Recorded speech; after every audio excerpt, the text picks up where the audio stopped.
Welcome back to the Project Censored Show on Pacifica Radio. I'm your host, Mickey Huff. In this segment of the program, we continue on our theme from the first segment when we were talking about the Oppenheimer film and, of course, the historiography around it. Right now, I have the distinct pleasure of welcoming back to the program at the other side of the mic, Dr. Peter Phillips. Of course, Peter co-founded the Project Censored Show with me in 2010. Peter Phillips was the longtime second director of Project Censored with 14 annual censored books. Peter, of course, also is author of Giants, the Global Power Elite, that came out about 5 years ago, an extraordinary analysis of the global power elite, the small number of people that actually control so much of what happens around the world. Peter Phillips, welcome back to the program today. Mickey, it's really great to be back. Thank you for having us. It's absolutely my pleasure. And thank you too, Peter, so much for welcoming your new friend and colleague, Bill Tiwald. Bill is a 72-year-old Vietnam-era conscientious objector, and he has continued to be a peace and justice activist. He's retired from 2 careers, one in residential commercial construction and later a career in middle and high school teaching. Kudos to you, Bill, for that. Currently, he is secretary of the Donald and Sally Alice chapter of Veterans for Peace. And Peter and Bill both these days reside in Albuquerque, New Mexico. Bill Tiwald, welcome to the Project Censored Show. Thank you so much, Mickey. It's an honor to have you. So, Peter, there's some things happening in your neck of the woods. I know that's occasioned our meeting here today on the program. Coming up on August 5th is the Albuquerque Peace Festival and Hiroshima Nagasaki commemoration rally. And of course, we'll have links to the show at projectcensored.org for people to learn more about that. You can go to abqpeacefest.org to find out. But Peter, tell me a little bit about that and let's kick off our conversation today. Well, the Albuquerque Peace Festival it's good. We want to make it an annual event. When I moved to Albuquerque and I met Bill over a year ago, I came to realize that this is the center of the nuclear weapons industry. And at the air base right here in Albuquerque is a storage place for over 2,000 nuclear bombs. And I mean, this was just appalling to me. And so not only in Los Alamos did we make the weapons, and they're restarting that. We're going to start building new plutonium bomb cores called pits. And that's funded almost at $30 billion this year. The Los Alamos labs are really huge, and there's like 17,000 employees. But then all the waste from all of this and all the waste from the nuclear weapons industry is shipped to New Mexico down by Carlsbad and buried in salt mines there. And that's really concerning to people here in New Mexico because, you know, you can be driving down the freeway and there's a truck filled with these all this nuclear waste. Sooner or later, there's going to be accidents, and it's inevitable. So those were concerns. And so the Peace Festival is designed to bring attention to it's time to end nuclear weapons in the world today. Bill Tiwald, let's bring you in and talk about this a little bit. This, of course, the event that's coming up August 5th in Albuquerque, and then, of course, broader concerns. Bill Tiwald. Yes, on August 5th, we're going to go from 2 p.m. to 6 p.m. with speeches, music, food trucks, tabling, and we're going to ring a bell at 5:15 p.m. Mountain Time, which on this side of the international dateline will be the 78th anniversary to the moment of when the Hiroshima bomb was dropped. And we are excited about having this event because we want people to be more conscious of the threat of nuclear war. Nuclear war actually could happen at any moment. You know, we might hear or we might not hear the air raid sirens, and it would be all over. And I can talk about that a little more as we get into this. Yeah, well, so it strikes me too, both Bill and Peter, just in the first few minutes here of our discussion, you're pointing to the very grave circumstances that could be literally right around the corner. a literal playing with fire, moment for humanity that we've actually been enduring for decades, literally since the ending of the Second World War, coming up through the Cold War, detente, the Cuban Missile Crisis, right, when the atomic scientists put the warning for nuclear annihilation at 2 minutes to midnight. And of course, interestingly, more recently, especially since the Russian invasion of Ukraine, they've notched that even closer. In fact, historians have noted that the warnings are now even worse or more dire, as we should say, than they may even have been some 60 years ago, which is extraordinary. Earlier in the program, I was talking to historian Peter Kuznick, and one of the things we were talking about the film Oppenheimer too, and I know you all might want to have a few things to say about that germane to the topic here. But he had mentioned that the filmmaker Christopher Nolan's teenage son was curious as to why he was making this film about nukes, kind of highlighting that there's a younger generation of people that don't necessarily put nuclear annihilation on their top 5 list of things to worry about, like climate crisis is something that younger people are acutely aware of. They're increasingly aware of both gender and race oppression, and so forth. But this issue seems to have escaped that. And so I don't know, Bill, let's just, keep with you here for a moment. And maybe you can talk about that. And of course, one of the reasons that you all are doing the Peace Fest is to bring broader awareness to more people. Yes, Mickey, Peter, Theodore Postol, who is a nuclear physicist who's been involved in nuclear treaties, concerns about the other nations that have nuclear weapons for administrations, starting with Ronald Reagan and on up to the present day. Theodore Postol points out that when a nuclear missile comes in from, say, Russia, it will be a MIRV missile, and it'll be called the Satan missile, is what it is called, believe it or not. A MIRV missile is actually several missiles within one missile. So this missile will open up over, say, any of the large cities of the United States and Albuquerque, and these other missiles will come out. The Satan missile, or the Sarmat missile of the Russians, has 10 to 15 missiles in it. When those missiles ignite about 2,000 feet above their target, those missiles will become, within 1 second, over 179 million degrees Fahrenheit. The missile itself will become that temperature. So just the heat, we're not talking about the radiation and the electromagnetic pulse that emanates from the missile, but just the heat itself will be 179 million degrees at that point.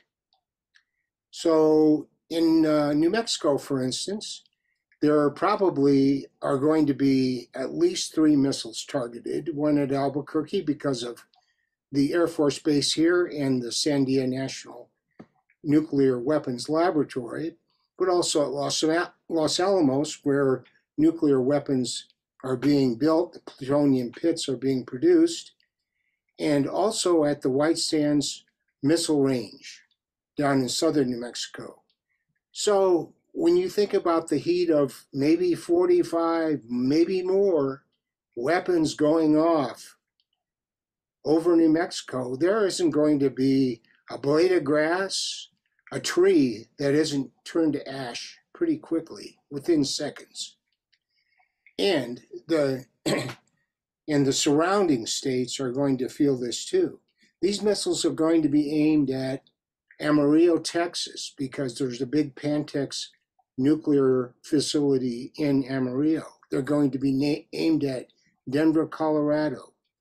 So this part of the country is going to be destroyed real quickly. Now, what's going to happen to the rest of the country is that the cities like Houston, New York, Chicago, San Francisco, LA, they'll all be targeted. There won't be infrastructure left in the United States after a nuclear exchange. So the people who are away from the actual heat and magnetic pulse, electromagnetic pulse of the missiles, and from the immediate radiation effects, they will have no infrastructure. There'll be no pipelines to deliver fuel. There will be the electrical power grid will be knocked out. Those people will be squabbling over the food that isn't rotting in the grocery stores already, and they won't have potable water. There will be no water being pumped around the United States. This will be true in Europe and in Russia, China, India, Pakistan. All of the nuclear armed countries are going to be annihilated essentially in a full nuclear exchange. When that nuclear exchange happens also, those bombs, those missiles will lift a tremendous amount of soot, ash, and dust into the air, up into the stratosphere, where there is no rain. So that ash, soot, and dust and smoke will be distributed by the upper atmosphere across the globe. And nuclear winter will set in because the sunshine will not really be hitting the surface of the earth. And so people in the southern hemisphere, where perhaps they're spared to large part of the effects of a nuclear exchange, those effects, they will not be able to raise crops. They won't have any sunlight. And also, the atmosphere will be poisoned with radiation. So this could be the end of all mammal life, certainly of human life. Yeah, certainly. And again, that's this summer, Americans are going in droves to the theaters to see Oppenheimer, about one of the makers of the bomb here. And one wonders what lessons are taken away given the exceptionalist nature of Hollywood propaganda. Bill, you just really explained one of the other sides of the equation that's often left out, and that's there's really no escaping the kind of an outcome once something like this is triggered. Absolutely, there is no escape.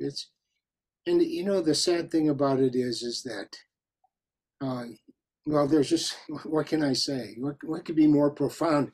It'll be the end of all meaning, of all human meaning.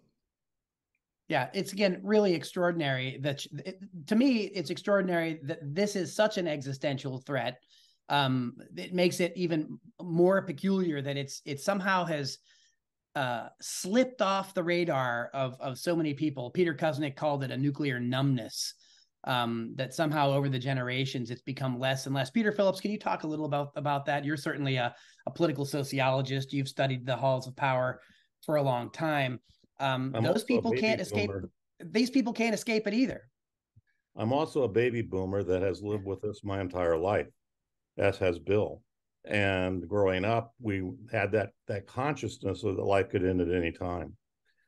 So the Cold War was the height of military insanity.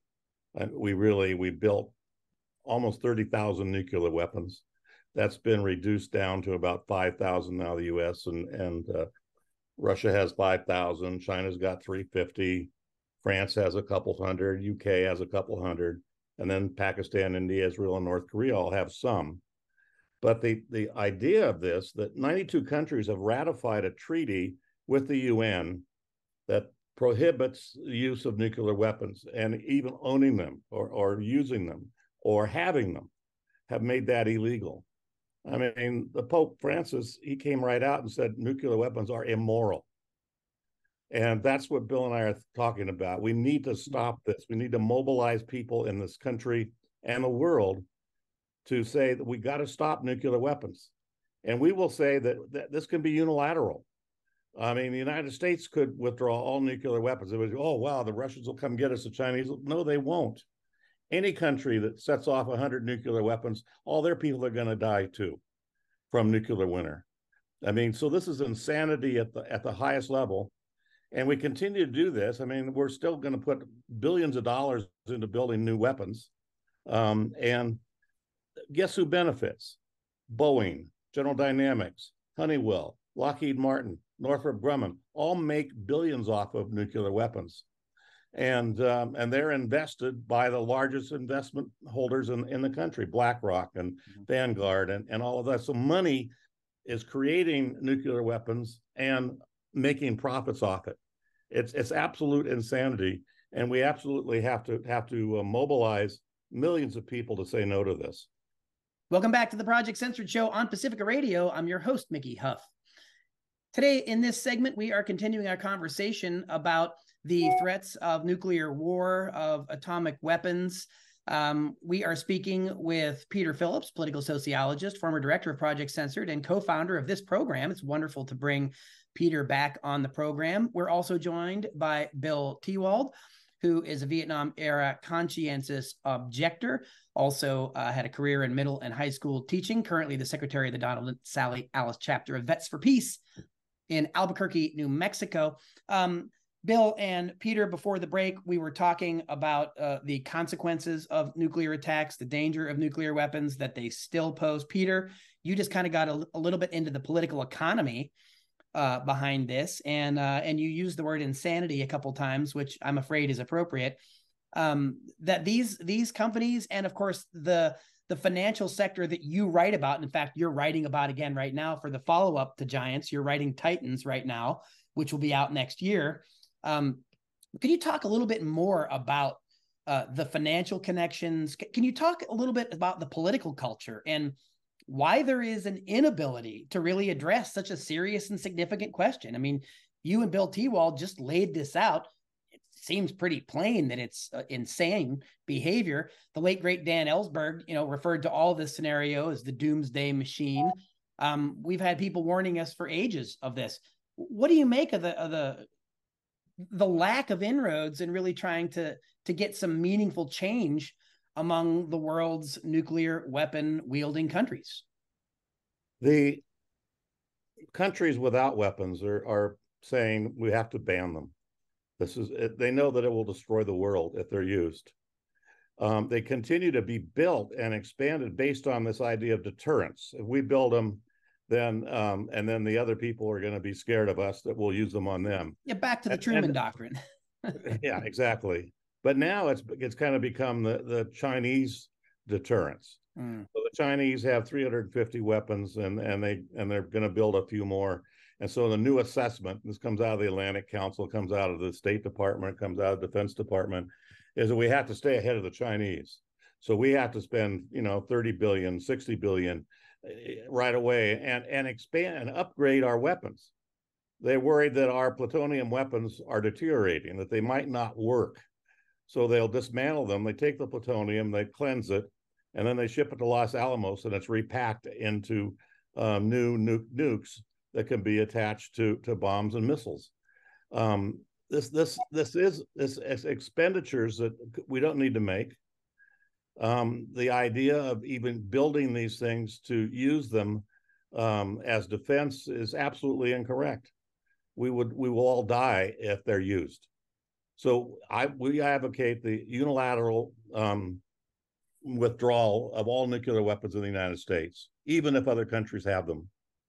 And we have to do it first. We started it. We used the bombs first. And we have a moral obligation to deter this and to stop it. And that is, in my mind, absolute, that this needs to cease. And that's, but all the top half of 1% of the people in the world, the richest, they're making money off of this. The BlackRock, Vanguard, UBS, Fidelity, all those investment companies who represent the surplus capital of the 40 million millionaires and billionaires, invest in weaponry and nuclear weapons. They invest everywhere in the world. They just lost a few $1 billion in Russia because of the Treasury Department said they couldn't sell their stocks there anymore, couldn't be invested. But they more than made it up by being invested in Lockheed Martin and Northrop Grumman, whose stocks went up 12%. So we have a crisis of wealth that perpetuates this massive bomb building and military industrial complex that Eisenhower talked about. And it's got to stop. So Bill Tiwald, Vets for Peace, it's got to stop. So that's where these kinds of organizations and groups like yours come in to raise awareness and really try to move the political needle, as it were, to make some changes. Your thoughts? Yeah. Well, I'll tell you, Veterans for Peace here in Albuquerque, and we're also in central and southern New Mexico here. This is our second action this year, and on March 5th we had a march from a park in Albuquerque to the gates of the Sandia Weapons Lab, and for the first time in my consciousness of being here in Albuquerque as an activist, for the first time since the war on Iraq, did the local news stations pay attention to our action. And I attribute that to the fear that has grown around the war in Ukraine. I want to go back to Ted Postel for a minute. Ted Postel says, he points out that there have been over 40 accidents. For instance, a bomb right here in Albuquerque that was in a plane, fell out of a plane just 5 miles directly south of where I sit right now. And it wasn't armed. It was a nuclear weapon. It wasn't armed. In other words, the fuse wasn't set. And so it is thought that that bomb was left laying and it was covered up and is still out there. That kind of accident has happened over 40 times just on the part of the United States. This doesn't count accidents that Russians, Chinese, and other nuclear armed states had. Right. Let's say one of those weapons goes off. When that happens, will the president, who has the football, in other words, that's the name for the device that the president uses to launch a nuclear attack, will the president really understand why a nuclear weapon went off in, say, Albuquerque or anywhere in the world? And how will that president react? Or how will the people who have the fingers on the buttons in Russia or in Pakistan or India or Great Britain or the other nuclear powers, how will they act? Will there be a nuclear exchange just because of an accident? I look at it this way. We've been lucky so far. I bet on baseball. And occasionally I bet on baseball. And I follow that very closely. I'm very rational about my bets. I know that chance is a real thing. And the chance that we're going to have an accident that causes a nuclear exchange, or we're going to have a conflict like we're having now that'll cause a nuclear exchange, means that sometime we will have a nuclear exchange. In your mind, it's not if, it's when. And it could be because of belligerence. It could be because of, again, the threats that we saw with Putin and Ukraine. But, we live in a country with a crumbling infrastructure. I'm just talking about the United States. We have 1,000 train derailments a year. I mean, you just talked about 40 instances of bombs just sort of accidentally falling out of planes or something, which seems totally ludicrous. But gosh, I remember back in grad school, some of my history professors would talk about kamikaze pilots, accidentally trying, landing on American aircraft carriers or vice versa. Mistakes happen, accidents happen. Stupidity plays a role, incompetence plays a role. And you just said, as a rational person that places some smart bets, you see this as something that might be inevitable if we don't act fast. I believe it is. I believe that I have children and grandchildren. I believe that if I don't see a nuclear exchange in my lifetime, that they will.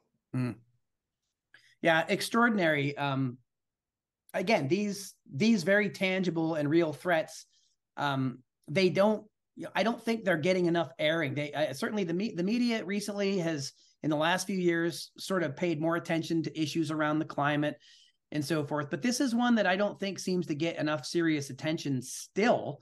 And Peter Phillips, back to you as being the longtime director of Project Censored, former co-host of this show. I remember over 10 years ago when you and I were doing programs on the documentary Nuclear Savage about Project 4.1 and the horrible experiments that were going on the people in the Pacific Islands, Bikini Atoll, etc., where the U.S. government was knowingly and willingly just seeing what would happen to people. Not to mention that they didn't talk about what was happening downwind after Trinity. There just seems to be an extraordinary series of other crimes against humanity affiliated with all of this. This is driven by capital wealth, and expanded and perpetuated due to ideological fears, originally of Russia for being communist, and then of course China for being communist. But now they're considered world threats. And John Pilger's movie, the way he talked about the coming war with China, he reminded the world that during the Cuban Missile Crisis, where we almost launched against Russia, we were going to launch against China at the same time and take out all the cities in China just because they were communist, not because they threatened us in any way. So I think there's an element of potential use and belief among the military and the nuclear weapons industry and the complex that building these things, ultimately we're going to use them. And they're worried now that they're getting old so they won't work right. Let them get old, dismantle them. Let's not have any anymore ever.